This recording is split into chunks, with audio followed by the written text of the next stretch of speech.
آج دل بہت بوجھل ہے۔ رمضان کا 21واں روزہ آتا ہے تو میری زندگی کا ایک درد بھرا لمحہ یاد آ جاتا ہے۔ اسی 21ویں روزے کو میری پیاری والدہ اس فانی دنیا سے رخصت ہو گئی تھیں۔ آج بھی ان کی یادیں دل کو رلا دیتی ہیں۔ ان کی دعائیں، ان کی محبت، ان کا سایہ، سب کچھ یاد آتا ہے۔ ماں کا جانا انسان کی زندگی کا سب سے بڑا دکھ ہوتا ہے۔ اللہ تعالیٰ سے دعا ہے کہ میری والدہ کی مغفرت فرمائے، ان کی قبر کو روشن کرے اور انہیں جنت الفردوس میں اعلیٰ مقام عطا فرمائے۔ آمین۔ جن میں لیلۃ القدر کی تلاش کی جاتی ہے۔ لیلۃ القدر وہ رات ہے جو 1000 مہینوں سے بہتر ہے۔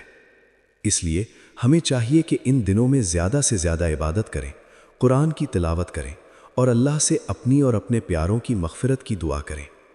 آخر میں پھر سے درخواست ہے، میری والدہ کے لیے ایک دعا ضرور کر دیجیے گا۔